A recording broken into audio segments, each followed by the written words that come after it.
அன்பான மாணவ செல்வங்களே, மீண்டும் ஒரு காணொளியினூடாக உங்களை சந்திப்பதிலே மகிழ்ச்சி.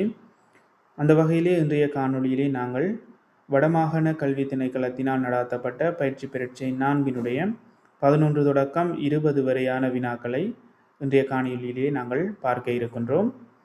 என்னுடைய ஓய்வு நேரத்திலே தான் பிள்ளைகள் நீங்கள் பயனடைவதற்காக நான் இந்த காணொளி விளக்கங்களை தயாரித்திருக்கிறேன். மிகுதி வினாக்களுக்கான காணொளி விளக்கத்தினை மிக விரைவாக நான் தயாரித்து நாளைய தினம் உங்களுக்கு பதிவேற்றம் செய்வேன். எங்களுடைய யூடியூப் பக்கத்திலே நீங்கள் சப்ஸ்கிரைப் செய்வதன் மூலமாக தொடர்ந்து எங்களுடைய காணொளிகளை நீங்கள் பார்க்கலாம். எங்களுடைய தரம் 3, 4 மாணவர்களுக்கு நடக்கின்ற சூம் வகுப்பிலே நீங்கள் பங்கு கொள்ள விரும்பினால் பிள்ளைகள் இங்கே திரையிலே தெரிகின்ற தொலைபேசி இலக்கங்களினூடாக வாட்ஸ்அப் மூலமாக தொடர்பு கொண்டு நுண்ணறிவு வகுப்புகள் மற்றும் பாட ரீதியான வகுப்புகளிலே நீங்கள் தரம் 3, 4 மாணவர்கள் இணைய விரும்புபவர்கள் இணைந்து கொள்ள முடியும். சரி பிள்ளைகள், வாருங்கள் காணொளிக்குள் செல்வோம். சரி பிள்ளைகள், உங்களுக்கு தரப்பட்டிருக்கின்ற 11வது வினா பாருங்கோ. 8 சிறிய சதுரமுகி குற்றிகளை கொண்டு உருவாக்கப்பட்ட சதுரமுகி ஒன்று அதன் எதிரெதிர் முகங்களில் முறையே சிவப்பு, பச்சை, மஞ்சள் என்றவாறு வர்ணங்கள் பூசப்பட்டுள்ளது. அவற்றை சிறிய சதுரமுகி குற்றிகளாக பிரித்து எடுக்கும்போது யாதாயினும் ஒரு குற்றியில் 3 பக்கங்களிலும், ஆகவே யாதாயினும் ஒரு குற்றியில் 3 பக்கங்களிலும் என்று சொல்லி எங்களுக்கு 3 விடைகள் தரப்பட்டிருக்கிறது. பாருங்க, சிவப்பு வர்ணம் மாத்திரம் பூசப்பட்டிருக்கும், மஞ்சள் வர்ணம் மாத்திரம் பூசப்பட்டிருக்கும், சிவப்பு, பச்சை, மஞ்சள் ஆகிய வர்ணங்கள் பூசப்பட்டிருக்கும். ஆகவே பிள்ளைகள், இந்த வினா உங்களுக்கு தெளிவாக விளங்கினால்தான் நீங்கள் இதுக்கு செய்யலாம். இதுக்கு என்ன சொல்லியிருக்குன்னு சொன்னால், சிறிய சதுரமுகி குட்டிகளை கொண்டு ஒரு பெரிய சதுரமுகி ஒன்று உருவாக்கப்பட்டிருக்கிறது. இங்கே பார்த்தால் உங்களுக்கு தெரியும், ஒரு பெரிய சதுரமுகி ஒன்று உருவாக்கப்பட்டிருக்கிறது. ஒவ்வொரு மூலைகளிலும் ஒவ்வொரு சதுரமுகி குட்டிகள் காணப்படுகிறது இந்த பெரிய சதுரமுகி குட்டியிலே. அடுத்தது சொல்லியிருக்க பிள்ளைகள் பாருங்கோ, எதிரெதிர் முகங்களில் முறையே சிவப்பு, பச்சை, மஞ்சள் என்றவாறு வர்ணங்கள் பூசப்பட்டிருக்கிறது. ஆகவே என்ன சொல்லியிருக்குன்னு சொன்னால், எதிரெதிர் பக்கங்களில் இந்த பெரிய சதுரமுகி குற்றியினுடைய எதிரெதிர் பக்கங்களிலே சிவப்பு, பச்சை, மஞ்சள் என்றவாறு வர்ணங்கள் பூசப்பட்டிருக்குன்னு சொல்லிக்கிறார். அடுத்தது பிள்ளைகள் பாருங்கோ, அவற்றை சிறிய சதுரமுகிகளாக பிரித்து எடுக்கும்போது யாதாயினும் ஒரு குற்றியில், இதுதான் முக்கியமான விடயம் பாருங்கோ, யாதாயினும் ஒரு குற்றியில் 3 பக்கங்களிலும் வந்து எந்த விட பொருத்தமானதுன்னு சொல்லி தான் இங்கே கேள்வி. அப்போ பாருங்கோ, உங்களுக்கு இந்த சதுரமுகி கட்டைகள் தொடர்பாக சில விளக்கங்கள் இருக்கும் பிள்ளைகள்.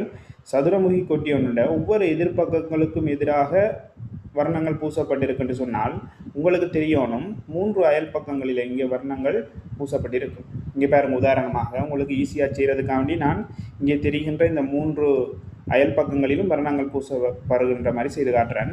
இங்கே பாருங்க, இங்கே இருந்து பார்க்கும்போது இந்த பின்னால் இருந்து பார்க்கும்போது இந்த பக்கத்திற்கான எதிர்பக்கமாக எங்களுக்கு இந்த பக்கம் இருக்கும். ஆகவே இது சிவப்பு வர்ணம் பூசப்பட்டது என்று எடுப்போம். பாருங்கோ, இந்த வர்ணம் சிவப்பு வர்ணம் பூசப்பட்டிருக்கிற இந்த பக்கம். அடுத்தது பிள்ளைகள், கீழே இருக்கின்ற இந்த பக்கத்திற்கு எதிர்பக்கமாக, ஆகவே பிள்ளைகள் இங்கே எங்களுக்கு பச்சை வர்ணம் இந்த மேல் பகுதியிலே பூசப்பட்டிருக்கிறத நீங்கள் பார்க்கலாம். அதே மாதிரி பிள்ளைகள் பின்னாலிருந்து பார்க்கும்போது இந்த பக்கத்தினுடைய எதிர்பக்கமாக எங்களுக்கு இந்த பக்கம் தெரிய போகுது. அப்போ அதுக்கு நாங்கள் மஞ்சள் வர்ணம் பூசப்பட்டிருக்குன்னு சொல்லியிருக்கு. ஆகவே நாங்கள் மஞ்சள் வர்ணத்தை பூசி பார்ப்போம். ஆகவே பிள்ளைகள், இவர்கள் கூறிய இந்த விதிமுறைகளின் அடிப்படையிலே எங்களுக்கு எதிரெதிர் பக்கங்களிலே இவ்வாறான சிவப்பு, பச்சை, மஞ்சள் என்றவாறு வர்ணங்கள் பூசப்பட்டால் ஏதாவது ஒரு 3 அயற்பக்கங்களிலே இப்படி அருகருகிலே இந்த வர்ணங்கள் பூசப்பட்டிருக்கும். இப்போது பாருங்கள் பிள்ளைகள், எங்களுக்கு வினாப்பட்ட வினா யாதாயினும் ஒரு குற்றியில் 3 பக்கங்களிலும் இருக்கு. ஆகவே பாருங்க, யாதாயினும் ஒரு குற்றியில 3 பக்கமும் எங்களுக்கு நிறம் பூசப்பட்டிருக்குமான்னு சொன்னால் அது எந்த பக்கம் என்று சொன்னால் பிள்ளைகள், இதில் தெரிகிற பாருங்கோ, நான் குடிவாக காட்டுறேன். இங்கே பாருங்கோ, இதில் தெரிகிற இந்த மூலையில் இருக்கிற இந்த சதுரமுகி கட்டையில் தான் எங்களுக்கு 3 பக்கமும் நிறந்தீட்டப்பட்டிருக்க போகுது. மிச்சம் இருக்கிற பகுதிகள் எல்லாம் பாருங்க பிள்ளைகள், எங்களுக்கு ஒரு பக்கமும் 2 பக்கமும் தான் நிறந்தீட்டப்பட்டிருக்கும். இதில் இருக்கிறதுக்கு 2 பக்கமும் நிறந்தீட்டப்பட்டிருக்குது. மிகுதி இருக்கிறது எல்லாம் பிள்ளைகள் 2 பக்கமும் ஒரு பக்கமும் தான் நிறந்தீட்டப்பட்டிருக்கு. அந்த வகையில் பிள்ளைகள் இந்த வினா பாருங்கோ, சிவப்பு வர்ணம் மாத்திரம் பூசப்பட்டிருக்கும். அப்போ பாருங்க, 3 பக்கத்துலேயும் சிவப்பு வர்ணம் மாத்திரம் பூசப்பட்ட எந்த ஒரு சதுரமுகி கட்டையும் இங்கே இருக்காது. இங்கே சிவப்பு இருக்குன்னு சொன்னால் இதில் மட்டும்தான் சிவப்பு, இங்கேயால மஞ்சள் தான் இருக்குது. ஆகவே 3 பக்கமும் உங்களுக்கு சிவப்பு நிறம் பூசப்பட்ட ஒரு தாயக்குட்டி இருக்குமான்னு சொன்னால் இருக்காது. அப்படி ஒரு தாயக்குட்டி இங்கே எங்களுக்கு கிடைக்காது. அடுத்தது பாருங்க பிள்ளைகள், மஞ்சள் வர்ணம் மாத்திரம் பூசப்பட்டிருக்கு. ஆகவே 3 பக்கத்திலையும் எங்களுக்கு மஞ்சள் நிறம் பூசப்பட்ட ஒரு சதுரமுகி கட்டை இருக்கான்னு பார்த்தா இங்கேயும் இருக்காது. ஏன்னா மஞ்சள் வர்ணம் மாத்திரம் பூசப்பட்டது இருக்காது. 3வது விடைய பாருங்க பிள்ளைகள், சிவப்பு பச்சை மஞ்சள் ஆகிய வர்ணங்கள் பூசப்பட்டிருக்கும் என்று சொல்லியிருக்கு. ஆகவே எங்களுக்கு தரப்பட்டிருக்கின்ற இந்த மூலையில் இருக்கின்ற இந்த சதுரமுகி குட்டியை பார்த்தீங்கன்றால் சிவப்பு பச்சை மஞ்சள் ஆகிய வர்ணங்கள் பூசப்பட்டிருக்கு. ஆகவே இந்த வினாவுக்கு பிள்ளைகள் மிகவும் பொருத்தமான விடையாக இந்த 3வது விடை தான் எங்களுக்கு அமைந்திருக்கும். சிவப்பு பச்சை மஞ்சள் ஆகிய வர்ணங்கள் பூசப்பட்டிருக்கும் என்பதுதான் சரியான விடையாக இருக்கும். ரைட், சரி பிள்ளைகள், எங்களுக்கு தரப்பட்ட 12வது வினாவை பாருங்க. தரப்பட்டுள்ள பாத்திரங்களில் காணப்படும் நீரின் அளவு கூடியதிலிருந்து குறைந்தது வரை ஒழுங்குபடுத்தினால் கிடைக்கும் சரியான ஒழுங்கு எது? ஆகவே இது ஒரு இலகுவான கேள்வி. இந்த வினாபத்திரத்தில் பாருங்க, உங்களுக்கு ஒரு விஷயம் தெரியும். ஒரு பாத்திரத்தில் நீரை எடுத்து விட்டு நாங்கள் அதுக்குள்ளே ஒரு கல்லையோ அல்லது பாரம் கூடின ஒரு திண்ம பொருளையோ போடுகின்ற போது நீரின் அளவு உயர்வாக இருக்கும். நீர்மட்டம் நீங்கள் அந்த பாத்திரத்தில் உயர்வதை காணலாம். அந்த அடிப்படையில் தான் பிள்ளைகள் இந்த வினா நாங்கள் செய்ய போகிறோம்.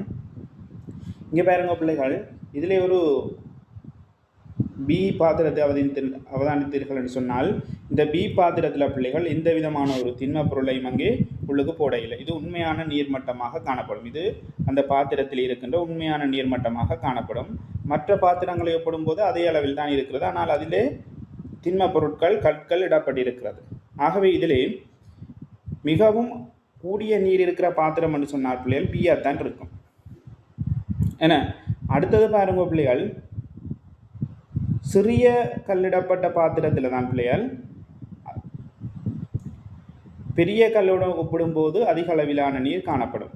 ஆகவே பாருங்க, அப்போ சியில் தான் இங்கே 2வதாக அதிக அளவில் நீர் காணப்படும்.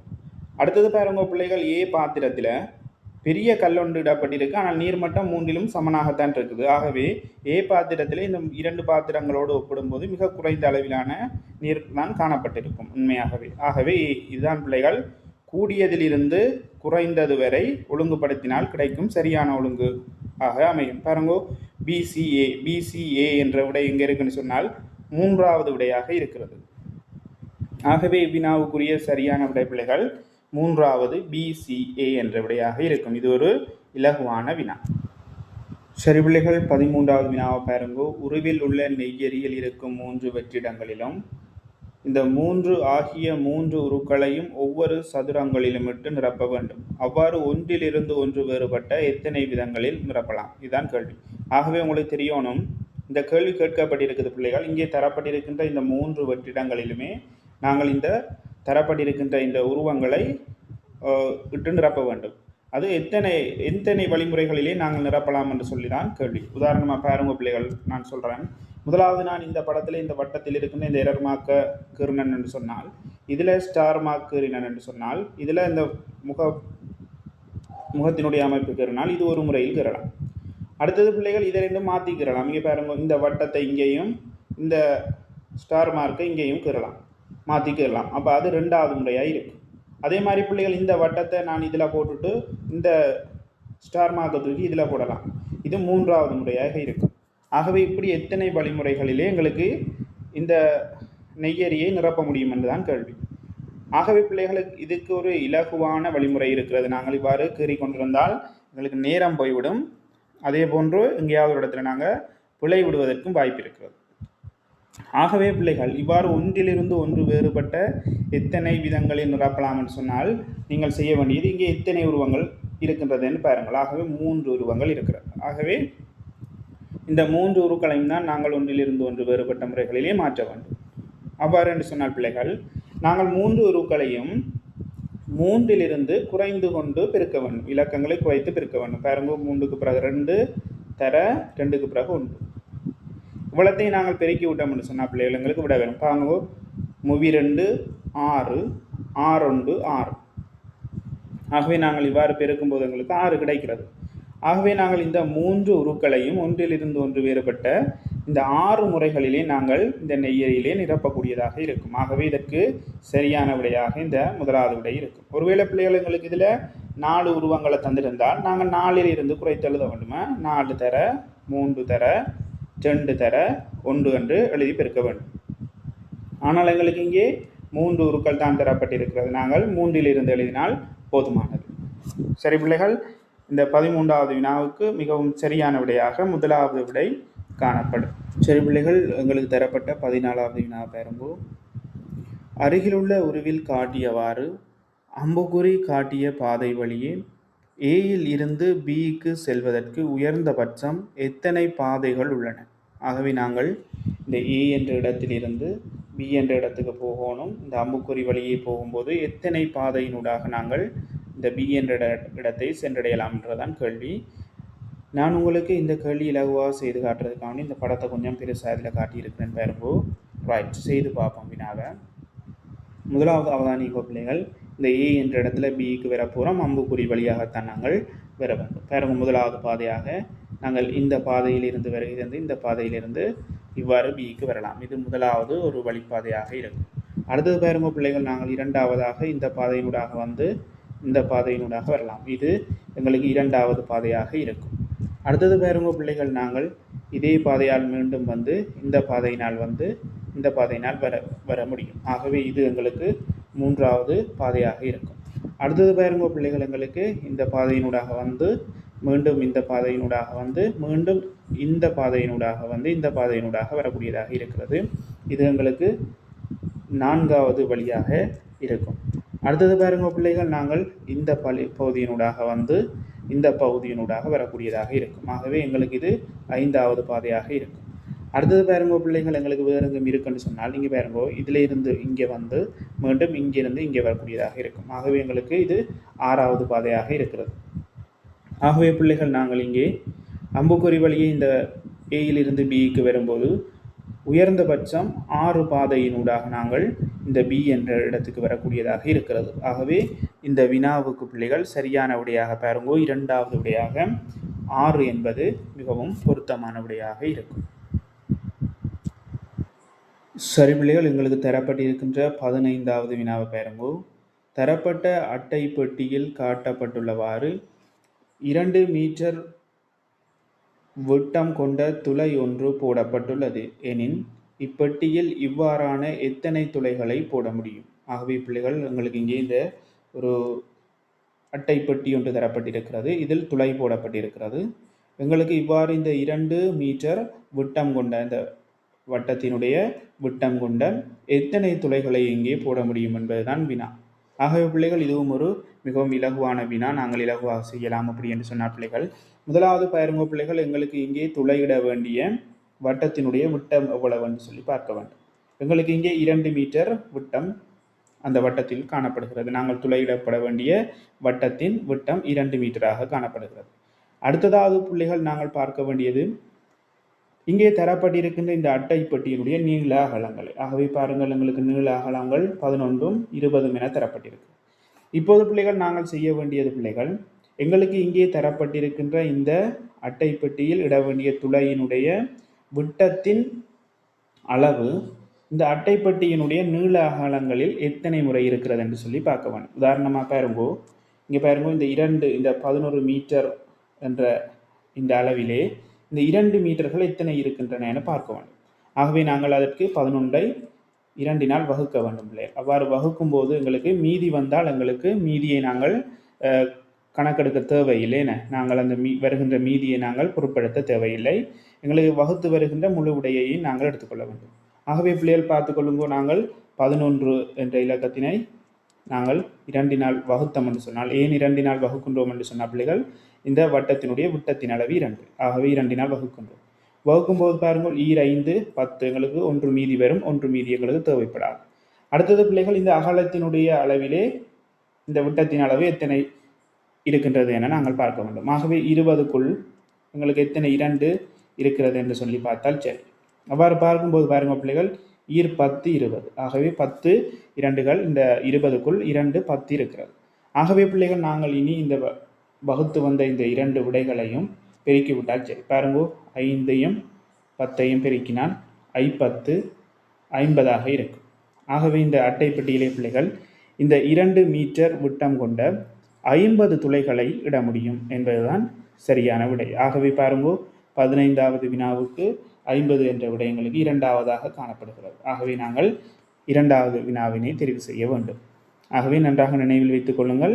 இவ்வாறான வினாக்களுக்கு எங்களுக்கு இடப்பட வேண்டிய அந்த வட்டத்தினுடைய விட்டத்தின் அளவுகள் நீளகலங்களுக்குள், அதாவது நீளகலங்களுக்குள் எத்தனை முறை அடங்குகின்றன என்பதை பார்த்தால் சரி. ஆகவே 11க்குள் 5 முறை இருக்கின்றது, 20க்குள் 10 முறை இருக்கின்றது. ஆகவே இரண்டையும் பெருக்கிவிட்டால் எங்களுக்கு அங்கு இடப்பட வேண்டிய துளைகளின் எண்ணிக்கையை நாங்கள் காணக்கூடியதாக இருக்கும். ஆகவே பிள்ளைகள் இந்த வினாவுக்கு மிகவும் பொருத்தமான விடையாக இரண்டாவது விடை 50 என்பது சரியாக இருக்கும். சரி பிள்ளைகள், இந்த வினாவை பாருங்க. 16வது வினா ஒரு உறவு முறை சார்ந்த வினாவாக எங்களுக்கு வினாப்பட்டிருக்கிறது. சித்திராவினுடைய சிற்றப்பாவின் தங்கையின் மகன் அகிலன் எனின் சித்திராவின் தந்தை. ஆகவே அகிலனுக்கு சித்திராவின் தந்தை என்ன முறை என்று சொல்லி இங்கே வினா கேட்கப்பட்டிருக்கிறது. இவ்வாறான உறவு முறை சார்ந்த வினாக்கள் உங்களுக்கு கேட்கிற போது பிள்ளைகள் நீங்கள் இலகுவாக செய்ய வேண்டும் என்று சொன்னால் உங்களுடைய குடும்பத்தில் இருக்கின்ற உறவு முறைகளோடு இந்த தரப்பட்ட வினாவை ஒப்பீடு செய்து பார்த்து நீங்கள் விடை காணுங்கள். அது உங்களுக்கு மிகவும் இலகுவாக இருக்கும். ஆகவே பாருங்கோ, முதலாவது சொல்லப்பட்டிருக்கிறது சித்திராவினுடைய சிற்றப்பாவின் தங்கை. ஆகவே சித்திராவினுடைய சித்தப்பாவின் தங்கை சித்திராவிற்கு என்ன முறை என்பதை நாங்கள் பார்க்க வேண்டும். சித்திராவிற்கு சித்தப்பாவினுடைய தங்கை அத்தை முறையாக இருக்கும். ஆகவே அத்தை முறையாக இருக்கும். இப்போது பிள்ளைகள் பாருங்கோ, அத்தையினுடைய மகன் அகிலன் என்று சொல்லப்பட்டிருக்கிறது. ஆகவே அத்தையினுடைய மகன் அகிலன். ஆகவே மகன் அகிலன். இப்போது பாருங்க பிள்ளைகள், அத்தையினுடைய மகன் சித்திராவுக்கு என்ன முறையாக இருக்கும் என்று சொன்னால் மச்சான் முறை என. ஆகவே எங்களுக்கு தெரியும் அகிலன் அப்போ சித்திராவுக்கு மச்சான் முறையாக இருக்கும். மச்சான் முறையாக இருக்கும்.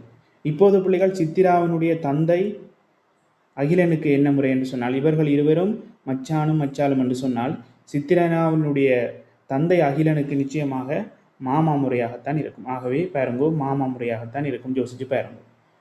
அந்த வகையிலே பிள்ளைகள் இந்த வினாவுக்கு பிள்ளைகள் சரியான விடை அகிலனின் மாமா ஆவார் என்பதுதான் சரியான விடை. ஆகவே அவ்வாறான விடையை பாருங்க உங்களுக்கு மூன்றாவதாக இருக்கிறது. மூன்றாவது விடையாக அகிலனின் மாமா ஆவார் என காணப்படுகிறது. ஆகவே இந்த வினாவுக்குரிய சரியான விட பிள்ளைகள் மூன்றாவது விடையாக இருக்கும். சரி பிள்ளைகள், உங்களுக்கு தரப்பட்ட 17வது வினாவை பாருங்கோ. வட்ட வடிவமான மேசையை சுற்றி பலர் அமர்ந்துள்ளனர். 4வது நபருக்கு எதிராக 23வது நபர் அமர்ந்துள்ளார் எனின் மேசையை சுற்றி அமர்ந்திருப்பவர்களின் எண்ணிக்கை யாது? ஆகவே பிள்ளைகள், ஒரு மேசை தரப்பட்டிருக்கிறது. உங்களுக்கு இந்த வினாவை இலகுவாச்சியறதுக்கு நான் ஒரு அந்த அமைப்பை படமாக கேறி இருக்கிறேன் பாருங்கோ. நீங்களும் இவ்வாறு அமைப்பை கேறிக்கொண்டு விட செய்கிறது ஈஸியாக இருக்கும். இல்லாட்டி நீங்கள் இப்படியான அமைப்பை கீராட்டியும் பரவாயில்லை, கீறாமலும் செய்யலாம். நான் உங்களுக்கு விளங்குறதுக்காண்டி இதை கேறி இருக்கிறேன் பாருங்கோ. வட்ட வடிவமான மேசையை சுற்றி பலர் அமர்ந்திருக்கின்ற போது எதிரெதிரே 2 பேர் இருக்கிறாங்கன்னு சொன்னால் பிள்ளைகள், அப்போ நல்லா நினைவில் வச்சுக்கொள்ளுங்கோ. ஒரு வட்டமான மேசையிலே எதிரெதிர் பக்கமாக, அதாவது எதிரெதிரே 2 பேர் இருக்கிறார்கள் என்று சொன்னால் இங்கே தரப்பட்ட மாதிரி இங்கே 4வது ஆளும் 23வது ஆளும் தரப்பட்டிருக்கிறார்கள். ஆகவே எதிரெதிரே எங்களுக்கு இங்கே நபர்கள் இருந்தார் என்று சொன்னால் அந்த 2 நபர்களுக்கும் பிள்ளைகள் இடையிலே, இந்த 2 நபர்களுக்கும் இந்த இடையிலேயும் மறுபக்கமும் மற்ற பக்கமும் சம எண்ணிக்கையிலானவர் இருப்பார்கள் என்றதை நீங்கள் நினைவில் வச்சு கொள்ளுங்க. ஆகவே ஒரு வட்ட மேசையில் எதிரெதிரே 2 இருக்கிறார்கள் என்று சொன்னால் அவர்களுக்கு 2 பக்கமும் சம எண்ணிக்கையிலான நபர்கள் தான் இருப்பார்கள் என்பதை நீங்கள் நினைவில் வச்சுக்கொள்ள வேண்டும். ஆகவே பிள்ளைகள், நாங்கள் இப்போது இந்த வினாவை பல வழிமுறைகளில் செய்யலாம். நான் உங்களுக்கு ஒரு வழிமுறை சொல்லித்தரேன் பாருங்கோ. இப்போ பாருங்க பிள்ளைகள், எங்களுக்கு இந்த ஒரு பக்கத்தில் இருக்கின்ற ஆட்களினுடைய எண்ணிக்கைகளை நாங்கள் நபர்களினுடைய எண்ணிக்கையை கண்டால் போதும். அதற்கு பிள்ளைகள் எங்களுக்கு இங்கே எதிரெதிரே இருக்கின்றார்கள். 23வது நபருக்கு எதிராக 4வதாக இருக்கின்ற நபர் இருக்கிறார். ஆகவே நாங்கள் 23லிருந்து 4 கழிக்க வேண்டும். அவ்வாறு கழிக்கும்போது பாருங்க பிள்ளைகள் எங்களுக்கு 19 வரும். அவ்வாறு கழிக்கும்போது பாருங்க எங்களுக்கு 19 வரும். ஆகவே இந்த 19 என்ற எண்ணுக்குள் பிள்ளைகள் நாங்கள் 23வது ஆளும் இருக்கிறார். இந்த 23வது ஆளும் இருக்கிறார். ஏன் 23லிருந்து தான் கழித்திருக்கிறோம். ஆகவே எங்களுக்கு இந்த 23வது நபரும் இந்த 19க்குள் இருக்கிறார். ஆகவே பிள்ளைகள் நாங்கள் அந்த 19லிருந்து அவரை கழிச்சு விடுவோம். அந்த ஒரு நபரை கழிச்சு விட்டால் இந்த இடையில் இருக்கின்றவர்கள் மாத்திரம் பெறுவார்கள். அப்போ இந்த இடையில மட்டும் எங்களுக்கு 18 பேர் இருப்பார்கள். அப்போ விளங்கி கொள்ளுங்க, 18 பேர் இருக்கிறாங்களே, அந்த உண்டை கழிச்சம் மட்டும் விளங்கி கொள்ளுங்க.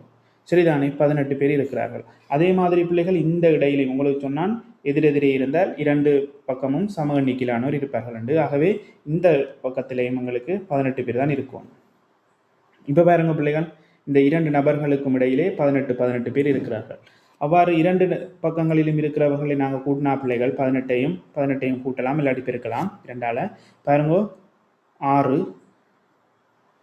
1 மிகுதி 3 36 பேர் இருக்கிறார்கள். ஆகவே நாங்கள் 36 பேர் என்று கூட கொடுக்கலாம். அது என்னென்னு சொன்னால் பிள்ளைகள், இந்த 36ல் நாங்கள் இந்த 4ஆவதாக இருப்பவரையும் 23ஆவதாக இருப்பவரையும் விட்டுருக்கிறோம்.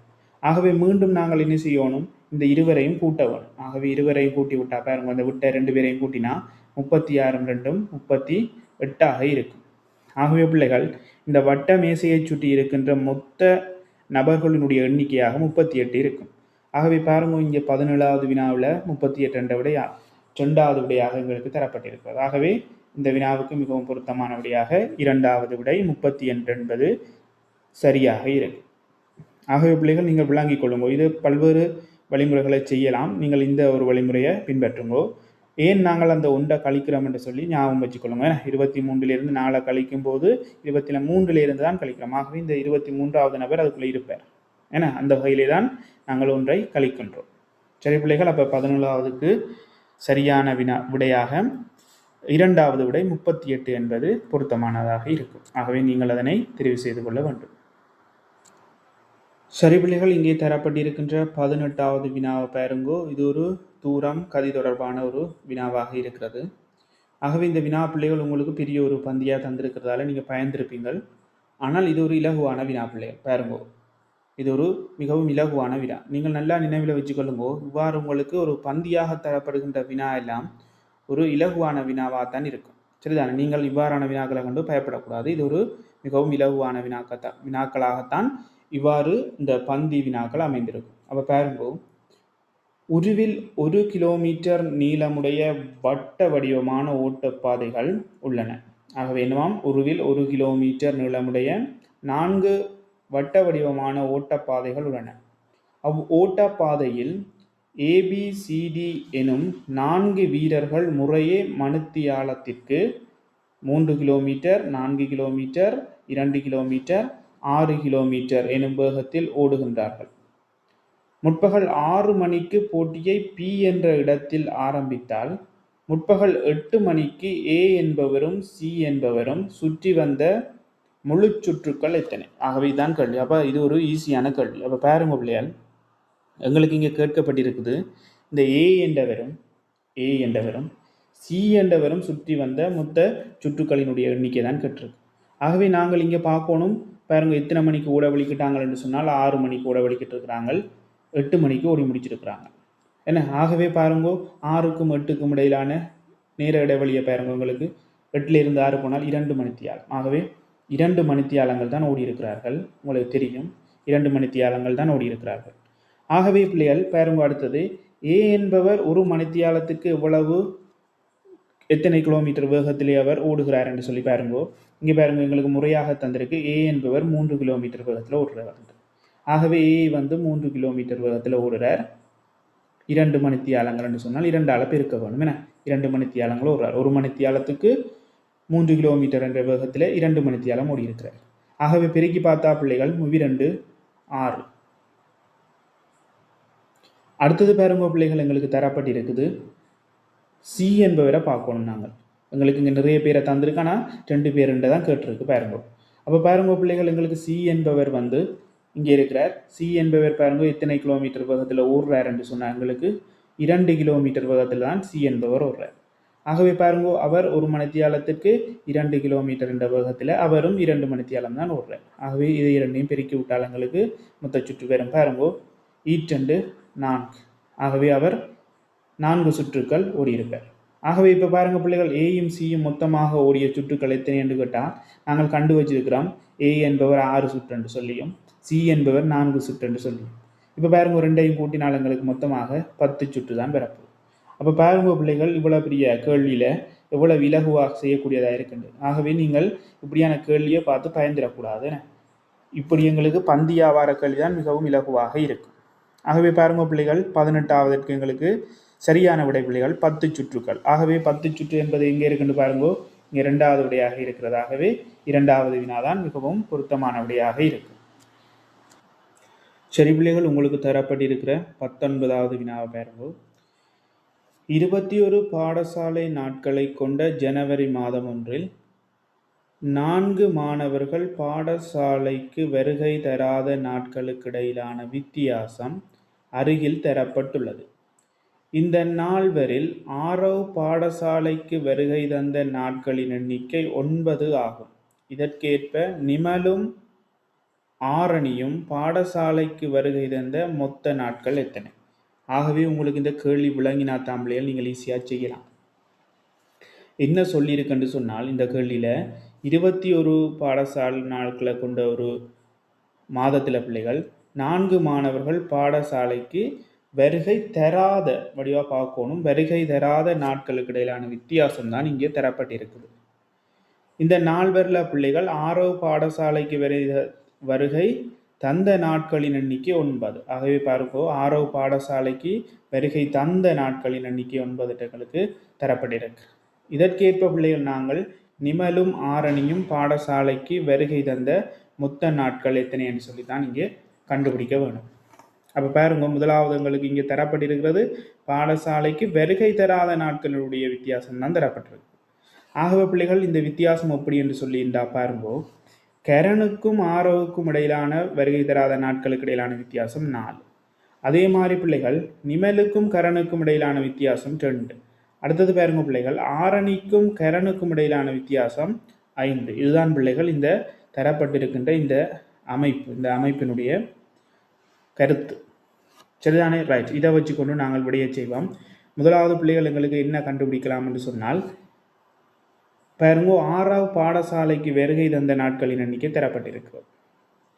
ஆகவே பிள்ளைகள் நாங்கள் ஆறாவது பாடசாலைக்கு வருகை தராத நாட்களில் முதலாவது கண்டுபிடிக்கணும். அப்போ பாருங்கோ, மொத்தம் 21 நாட்கள். 21 நாட்களில் ஆறாவது 9 நாள் பாடசாலைக்கு வந்திருக்கிறார் என்று சொன்னால், அவர் பாடசாலைக்கு வருகை தராத நாட்களாக எங்களுக்கு எத்தனை இருக்கும் என்று சொன்னால் பிள்ளைகள் 21 நாங்கள் 9 கழிக்க வேண்டும். அவ்வாறு கழிக்கும் போது பாருங்கோ பிள்ளைகள் எங்களுக்கு 12 விடையாக வரும். ஆக ஆரவ் என்ற மாணவர் பிள்ளைகள் 12 நாட்கள் அந்த பாடசாலைக்கு செல்லவில்லை. இப்போ பாருங்க, ஆரவுக்கும் கரனுக்கும் இடையிலான பாடசாலை செல்லாத நாட்களுக்கு இடையிலான வித்தியாசம் 4. ஆகவே அவ பாடசாலை ஆரவ் 12 நாட்கள் செல்லவில்லை என்று சொன்னால், கரனுக்கும் ஆரவுக்கும் இடையிலான வித்தியாசம் பாடசாலை செல்லாத நாள் 4 என்று சொன்னால், அப்போ என்ன செய்யணும் என்று சொன்னால் பிள்ளைகள், ஆரவ் பாடசாலை செல்லாத நாளில் இருந்து கரண் பாடசாலை செல்லாத நாட்களின் வித்தியாசத்தை கழிக்கும். அப்படி கழிச்சோம் என்று சொன்னால் பிள்ளைகள் எங்களுக்கு கரண் பாடசாலை செல்லாத நாட்கள் எண்ணிக்கை வரும். இப்போ பாருங்க, 12 4 கழிச்சு விட்டோம் என்று சொன்னால் வடிவா விளங்கி கொள்ளுங்கோ. 12 4 கழிச்சு விட்டோம் என்று சொன்னால் 8 நாட்கள். ஆகவே 8 நாட்கள் தான் பிள்ளைகள் எங்களுக்கு கரண் பாடசாலைக்கு செல்லாத நாட்களாக இருக்கும். அடுத்தது பாருங்க பிள்ளைகள், நாங்கள் 6 கண்டுபிடிக்கலாம் என்று சொன்னால், நிமலுக்கும் கரனுக்கும் இடையிலான பாடசாலை செல்லாத நாட்கள் என்ற வித்தியாசம் எங்களுக்கு 2 என தரப்பட்டிருக்கு. ஆகவே பிள்ளைகள் நாங்கள் கரண் பாடசாலை செல்லாத நாட்களின் எண்ணிக்கை 8 இருந்து நிமல் பாடசாலை செல்லாத நாளை கண்டுபிடிக்கணும் என்று சொன்னால் 2 பேருக்கும் உள்ள வித்தியாசத்தை கழிக்கணும். அப்போ பாருங்க, 2 பேருக்கும் உள்ள வித்தியாசம் 2 கழிச்சம் என்றால் 6. ஆகவே நிமல் பாடசாலைக்கு செல்லாத நாட்கள் என்ற எண்ணிக்கை பிள்ளைகள் எங்களுக்கு 6 நாட்களாக இருக்கும். அடுத்தது பாருங்க பிள்ளைகள், ஆரணிக்கு கண்டுபிடிக்கணும் என்று சொன்னால், ஆரணிக்கும் கரனுக்கும் இடையிலான வித்தியாசம் தான் பிள்ளைகள் 5 நாட்களாக இருக்குது. ஆகவே பிள்ளைகள் நாங்கள் அடுத்தது என்ன செய்யணும் என்று சொன்னால் பிள்ளைகள் பார்த்து கொள்ளுங்கோ, எங்களுக்கு கரண் பாடசாலை செல்லாத நாட்கள்ல இருந்து ஆரணி பாடசாலைக்கு செல்லாத நாட்கள வித்தியாசத்தை கழிக்கணும். அவங்க பாருங்க, கரண் பாடசாலை செல்லாத நாட்கள் எண்ணிக்கை 8. ஆகவே பிள்ளைகள் நாங்கள் 8 இருந்து 5 கழிக்க வேண்டும். அவ்வாறு கழிச்சோம் என்று சொன்ன பிள்ளைகள் எங்களுக்கு 3 பேர் அப்போது. ஆகவே பிள்ளைகள் இந்த 3 நாள் தான் ஆரணி பாடசாலைக்கு செல்லாத நாட்களாக இருக்கும். மாறி கழிச்சிடக்கூடாது. என்ன ஏனென்று சொன்னால் இங்கே பாருங்க ஆரணியும் கரனுக்கும் இடையிலான வித்தியாசம்தான் 5. ஆகவே நாங்கள் கரனுடைய பாடசாலை வராத நாட்களில் இருந்துதான் ஆரனுடைய பாடசாலை வராத நாட்களின் வித்தியாசத்தை கழிக்கணும். அப்படி கழிச்சோம் என்று சொன்னால் 3 நாள் ஆரணி பாடசாலைக்கு வரையில். அப்போ ஆரணி 3 நாள் பாடசாலைக்கு வருகை தராத நாட்களாக இருக்கும். இப்போ இந்த அடிப்படையில் பிள்ளைகள் நாங்கள் இந்த கேள்விக்கு விட செய்யலாம். பாருங்கோ, நிமலும் ஆரணியும் பாடசாலைக்கு வருகை தந்த நாட்களின் எண்ணிக்கை கேட்டிருக்கு. ஆகவே பிள்ளைகள் எங்களுக்கு 2 பேரும் நிமலும் ஆரணியும் வருகை தராத நாட்கள் தெரியும். என்ன, நிமல் 6 நாட்கள் பாடசாலைக்கு வரையில்லை, ஆரணி 3 நாள் பாடசாலைக்கு வரையில்லை. அப்போ வருகை தந்த நாட்களை கண்டுபிடிக்கணும்னு சொன்ன பிள்ளைகள் மொத்த பாடசாலை நாட்களில் இருந்து வருகை தராத நாட்களை கழிக்கணும். ஆகவே எங்களுக்கு நிமல் வருகை தராத நாட்கள் 6 கழிச்சு விட்டணும். அப்போ 6 கழிச்சோம்னு சொன்னால் எங்களுக்கு 15 நாட்கள் பாடசாலைக்கு வருகை தந்திருக்கிறார். அடுத்தது பாருங்க பிள்ளைகள், எங்களுக்கு 21 நாட்கள்ல இருந்து எங்களுக்கு ஆரணி 3 நாள் பாடசாலை வரை இல்லை. அப்போ அதை கழிச்சு விட்டோம்னு சொன்னால் எங்களுக்கு பாடசாலை வருகை தந்த நாட்களாக எத்தனை வரும்னு சொன்னால் பிள்ளைகள் கழிச்சு பாருங்கோ உங்களுக்கு 18 வரும். ஆகவே ஆரணி பாடசாலைக்கு வருகை தந்த நாட்கள் 18, நிமல் பாடசாலைக்கு வருகை தந்த நாட்கள் 15. இப்போ இருவருடைய மொத்த எண்ணிக்கை கேட்கப்பட்டிருக்கிறது. அப்போ 2ஐயும் நாங்கள் கூட்டுவோம். அப்போ கூட்டி பார்த்தோம்னு சொன்னால் பாருங்கோ 5 8 எங்களுக்கு 13, 13க்கு 3 எழுதி 1 மிகுதி, அடுத்து 2 2 1 1 3. ஆகவே இருவரும் மொத்தமாக பாடசாலைக்கு வருகை தந்த நாட்கள் பிள்ளைகள் எங்களுக்கு 33 நாட்களாக இருக்கும். அந்த வகையிலே பாருங்க பிள்ளைகள் 19க்கு 33 என்ற விட எங்களுக்கு 3ஆவதாக இருக்கு.